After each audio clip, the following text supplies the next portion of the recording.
Un plan, c'est juste pour te rassurer. Bonjour, c'est Bélix. Encore sur le même thème, c'est-à-dire le perfectionnisme, la préparation, un plan. Un plan, c'est juste pour anticiper. C'est plus juste pour te rassurer, excuse-moi. Ça se passe jamais comme prévu. Un plan, ça sert à prévoir et anticiper. Mais il faut savoir improviser. Bonjour, c'est Bélix. Si tu me connais pas encore, ma présentation est dans la description. Là, je vais être rapide. On parle ici d'investissement, d'entrepreneuriat, de création d'activités. On rentre dans des détails techniques maintenant, plus techniques maintenant. C'est-à-dire que avec mon club privé, maintenant, je donne des sujets comme la prospection. Je rentre dans des sujets comme la prospection. Mais on va parler de ça. Donc un plan de prospection, un plan de commercial, une stratégie, un plan de développement, un business plan. Sache que ça se passe jamais comme prévu. Déjà, j'ai envie de te dire, mais pourquoi tu veux faire un business plan? Parce que moi, et ça c'est ce qui m'énerve.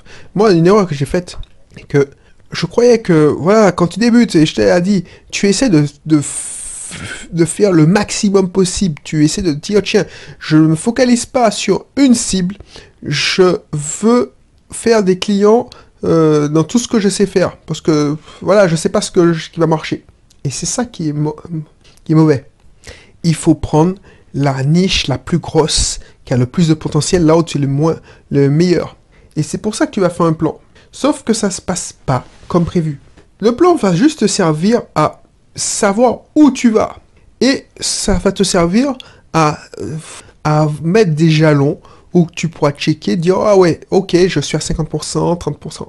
Mais le reste, c'est exactement comme si, par exemple, tu improvisais et tu te dis, bon, je te raconter une anecdote, peut-être que je l'ai raconté, mais par exemple, j'ai fait un plan pour être à fond. J'ai fait une croisière en Méditerranée, j'ai fait un plan pour visiter le maximum de trucs à Barcelone. Ben, tu penses bien que ça s'est pas passé comme prévu. Alors, j'ai atteint mes objectifs, mais j'ai pas prévu, et c'est pour ça que maintenant, c'est un conseil que je te donne, quand tu fais un plan, il faut que ce soit macro. Il faut pas que ce soit trop dans les détails, parce que ça ne passe pas comme prévu.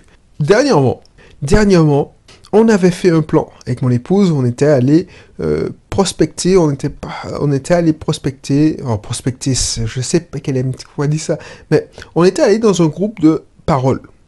Et on avait dit, ouais, on va dire ça, on va aller appeler, il y avait une psychologue en place, il y avait la dame de l'association, donc on disait, ouais, donc tu vas pas parler avec la psychologue, on va arriver 30 minutes avant, parce qu'elle nous avait dit, oui, j'arrive 30 minutes avant le groupe de parole, donc on a eu le temps de discuter, d'échanger.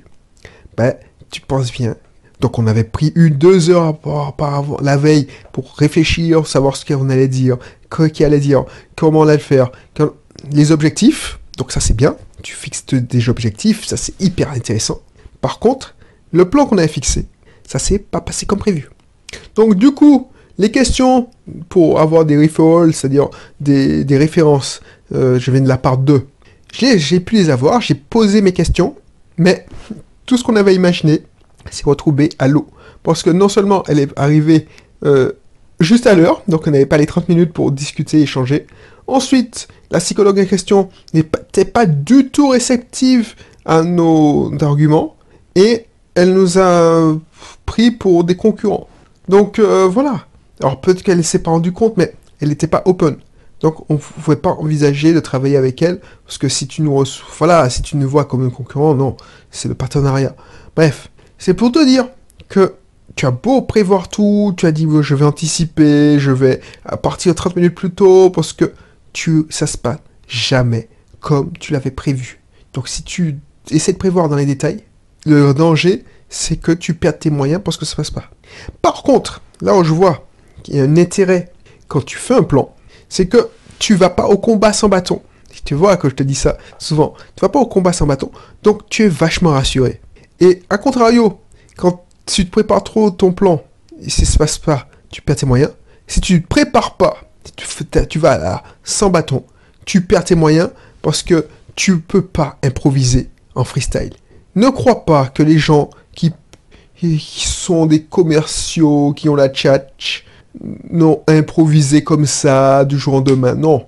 Les mecs, au début, ils préparaient vachement leur discours, leurs phrases, leur rhétorique, leur levée d'objection.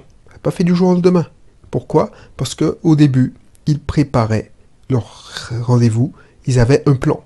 Moi, ce que je te donne, c'est pas dire non, ne fais pas de plan ou ne fais pas de plan parce que ça ne passe pas comme prévu. Je te dis simplement, dans cette émission, de ce contenu, de faire un plan macroscopique avec les grandes lignes, les gros objectifs. Par contre, tu pourras avoir une marge de manœuvre.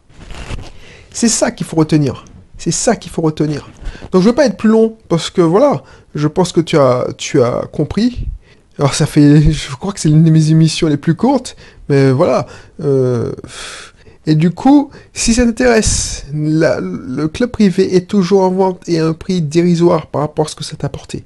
Dérisoire, c'est même, j'exagère pas, c'est dérisoire parce que chaque semaine tu as une formation ou tu as une partie de la formation. Donc chaque semaine tu payes un abonnement mensuel ou annuel. Ça dépend. Ceux qui prennent l'abonnement annuel, ils seront récompensés directement parce qu'ils vont avoir une grosse ristourne, un discount. Si tu veux pas payer au moins, c'est sans abonnement, c'est sans engagement. Alors que si tu prends le forfait annuel, voilà, tu payes le mois d'une année à l'autre, tu dis bon, je m'en fous, je me réabonne pas. Et si tu prends le forfait mensuel, d'un mois à un autre, tu peux te désabonner. Donc voilà. Qu'est-ce que je voulais te dire? De toute façon, tu peux prendre le forfait annuel parce que tu as déjà 1 an de contenu. Je te mettrai à disposition 1 an de contenu. Voilà. Et puis, n'hésite pas. Regarde combien ça coûte. Tu seras surpris. Et puis, je te dis à bientôt pour une autre émission. Allez, bye bye.